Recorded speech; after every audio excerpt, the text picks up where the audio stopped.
Hey, this is Chad. We're testing out a brand new series idea. Call this a pilot. We think this is going to go great. We're going to do flights with friends. And to do so, I brought a friend. This is Geoff. Hello. And we are going to go through a flight of beer. We are at the Wooden Ship in Southwest Minneapolis. We have a lineup of beers to try, and we are going to have a fantastic time. Absolutely.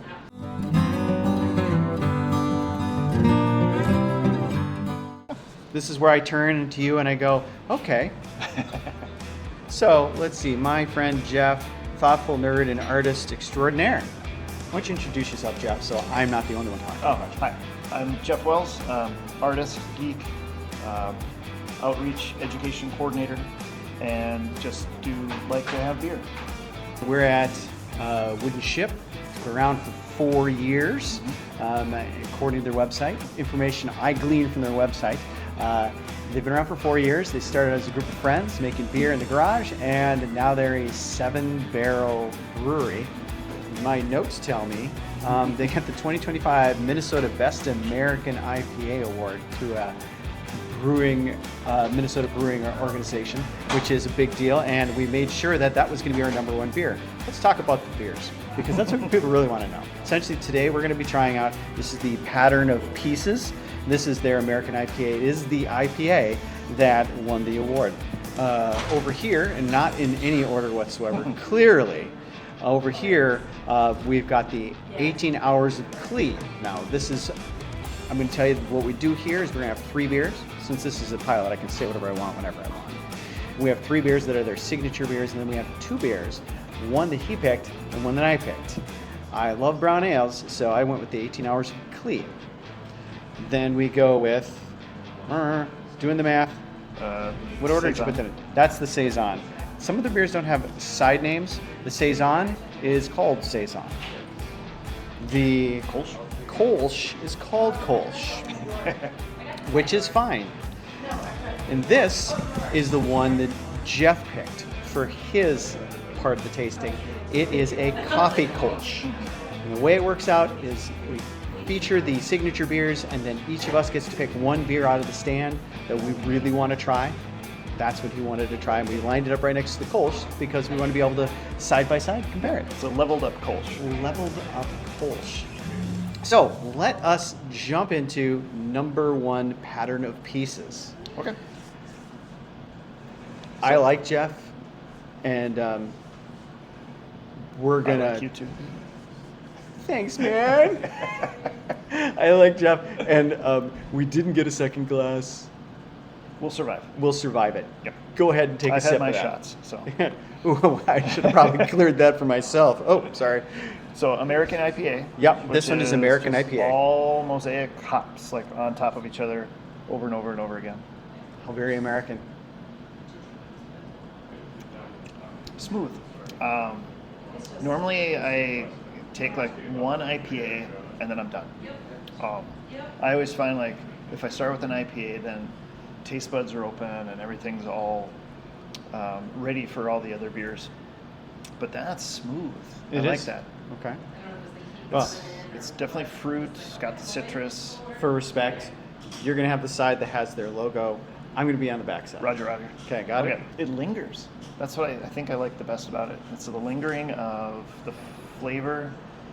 The hop is just sitting there.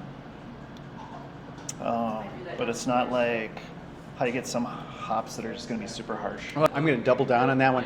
That is so smooth that people who are not into big IBU and hops, they're going to like this. Yeah. It is very clean.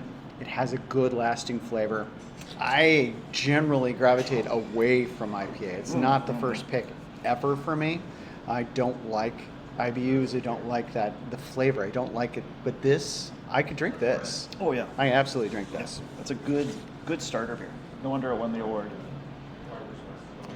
Let's move on to number 2. Saison. The Saison. There's the logo. I should probably make notes of that. So this is actually, oh, you did. I did. Durr. Okay, fair enough. All right. Go ahead. The Saison. So let's see. We've got French Saison, 7.2% ABV. I can see why. So it's got kick. It's got a little kick, but a smooth kick to the point where it kind of the flavor just kind of came up the nose a little bit, which surprised me. But it tastes like that cool kind of farmhouse kind of beer. What is that flavor? It's not cardamom. It's an actual Clove? Clove. That's it. Yep. That's what I'm going to get. Yep. I feel like there's a sense of clove in that. Okay.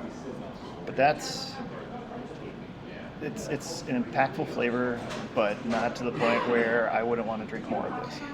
If you were to have a summer beer that is lighter in color, lighter in body, but still deliver a little bit of flavor and alcohol, then you've got a situation right here. This is a hot day after mowing the lawn. Drink. You want to sit around on the patio and sip something that has more flavor than water. I'm just kidding. It's not. It's good. It's but really. Water is in the beer. You're already having the water. There's always water in the beer. So for number 3, we're going to move on to the Kolsch. Okay. Oh. Right. So unless you want me to go first. No, I can always clean up. That's fine. Yeah. Okay. Kolsch. I don't know. I've been super into Kolsch's lately. Yeah. They're not like I can drink Pilsners all day and enjoy it. Kolsch gives me that clean, light, hot day kind of beer. But the Kolsch gives me that little crisp edge to it. There's a little bit of, like right on the sides of my tongue, that little crispness. Yep. I like that. It certainly gives a little, just a little flavor add in. Right. That you don't expect coming in at the final. No. And which, unexpected but not so grand that it ruins your full experience. It actually supplements the experience of drinking the beer. Yeah. So now we're going to move from the Kolsch, which you still have your flavor profile. Yep. This is exciting. To this is yours. This is the coffee This is Kolsch. my pick. Okay. Let's give this a shot. All right. I like it. I've never been a big fan of coffee in beer. Sometimes a coffee porter or a coffee stout, sure, but it's got to be more subtle. You can smell the coffee in there, which almost takes me away from drinking beer. What? Yeah, just a little bit. Well, in the effect that I'm smelling coffee, but I'm drinking beer, and it's like the senses just get a little confused. I appreciate the twofer flavor because I like beer and I love coffee and I drink coffee every day, and I don't drink beer every day, but most days. But I love the full coffee experience, and I didn't get it just in one space like a center of tongue. I got it across the whole tongue, like somebody took a big brush and shellacked my tongue with the coffee flavor. It's like, it's really good.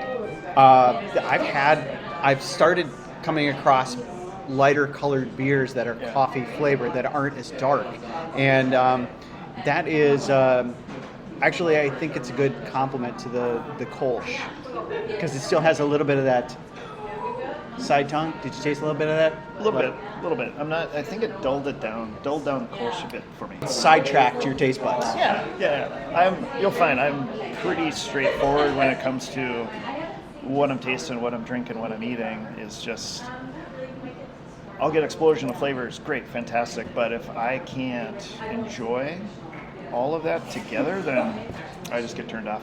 Yeah, pretty quick.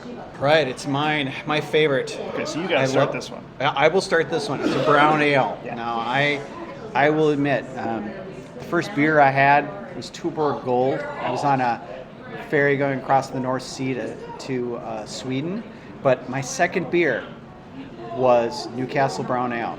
And that became the table setter for my taste buds when it came to beer for the rest of my life. So I always go towards the darker, the stouts, the porters, the brown ales. I love that robust, solid meal in a glass. Mm-hmm. So that's what I kind of go for. That nuttiness is right there on the top of your tongue. It has a little, just that, It's got a little hint of creaminess when it's on your tongue, but once you get it down, the tip of your tongue gets that flavor sparkle. Like it just kind of comes in and it just dots along the outside edge of your tongue, and I can taste the sparkles. taste the sparkles. That's, I don't know. No, it's good. I kind of like visualize what my taste buds are saying, and that's No, I completely agree with the nuttiness of it, which I love. Nuttiness in a beer, especially in a brown. Whenever that shows up, that's always good. That's a good brown ale. Like it's so good, he's going to number 2. That's all right. Why don't you don't go number 2? Sorry. A couple guys drinking beer. Yeah. 91% of our audience are male, so I guess they're okay with a joke like that. Yeah, that one, that's drinkable. That's the biggest thing for me is that drinkable. If I can have more than one, that's usually a good beer. They gave us an extra one. They presented us a bonus beer. They wanted us to have this thing called Ginger Heat. It is a wheat beer. Yeah. It is ginger and lemon and Jalapeno. Habanero. And I don't do heat well. You don't do. My Scandinavian taste buds are just not doing this now. I'm looking at that Kolsch after this beer. Oh yeah, that's your chaser? Okay, here we go. Oh wow. I'm gonna jump in. Yeah, just go for it. That is a lot of flavor. Oh, there's the heat. Yep, there it is. That's a lot of flavor right in the beginning. That lemon for sure. Ginger for sure. I get the ginger. The lemon is like a glaze.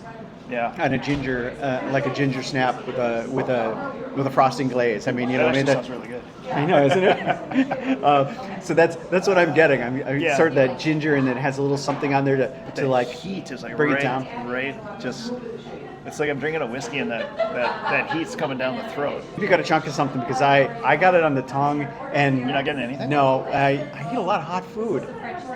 So I don't really. You have to really barn burn to take it down. And the ketchup's not too spicy for me around here. No, not in Minnesota. All right, what I will say, I do love the first initial sip. Getting that ginger, getting that lemon. Yeah. That's where I do appreciate a little bit of heat, but I'm not getting it until the end. That heat really lingers, big time. For me. I was say it. The thing is that it is still hanging in there a little bit. Yeah. But I think it like a good salsa that doesn't bite you initially, but as you like work into it, it kind of builds, and it's a slow delivery, but it eventually comes out and gives you something in the heat category. Sure. But I love ginger. I like eating ginger, putting ginger in food, and it's a very good. I need the chaser beer. Yep. Go to the chaser. All right, let's move down to the final results. Oh, actually, I'm going to hold that. Ooh, it's your show. You can do whatever you want. That's Well, I'm going to keep them in suspense just a little bit longer. There we go. But I want to focus the next segment here to talk about what Geoff does, his artistry. Okay. I love your art. I am so much a nerd for your art. So why don't you try to explain what it is? First and foremost, I'm a geek. I'm an artist geek, so that means there's all that geek flair in what I do. So, you get a lot of Star Wars, a lot of Doctor Who, D&D for sure, all of that sort of thing. But primarily, I do pen and ink, and it's with very fine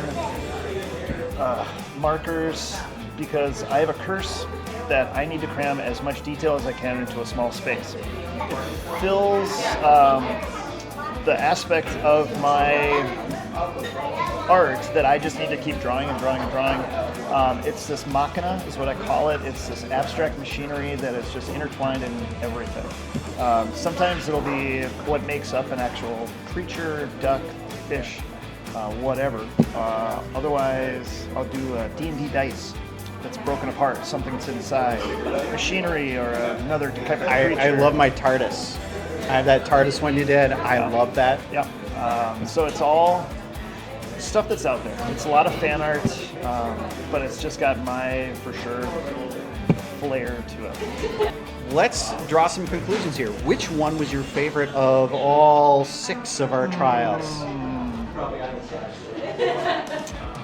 Ironically, the one that I don't drink a lot of. I like the IPA. I know it's what we started with, and it's always going to be there, but for what it was, drinkability, flavor, I could drink a couple of those and be happy. Yeah.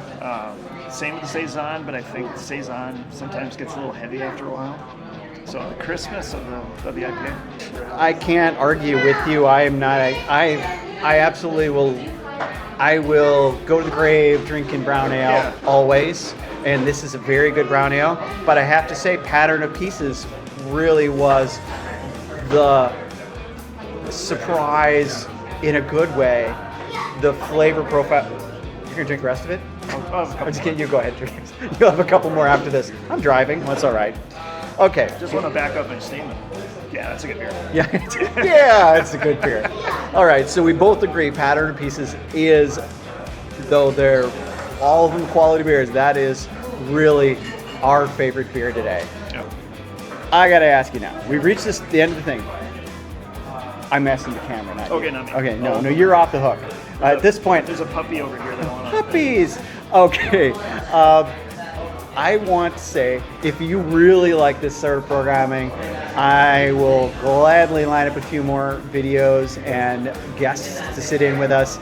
I think it went well. So please drop comments if you liked it. And if you liked it, at the very least, to subscribe and you like it. But definitely like it so we know to keep going on with this. Or if you have any questions or ideas and thoughts, I appreciate it. That's it. Thank you very much for tuning in. And here's to drinking. Raise a glass. Raise a glass. Sláinte. We'll take as many takes as we need to because it doesn't matter. Does that mean we have to drink more? Oh, no, that's not quite how this works. Oh. Thanks, Geoff. That's an earworm that's going to make it right into the final cut. That's going to be our outtakes at the end. Maybe we get to drink more? That's amazing. I love drinking more. The straight man gets a little curvier after a few tastings. It's always the cold open. It always strikes me as an odd thing to do. We're under the air conditioning, so. And it's cold opening. That's, once again, this stuff is gold. This is gold, baby. Absolutely.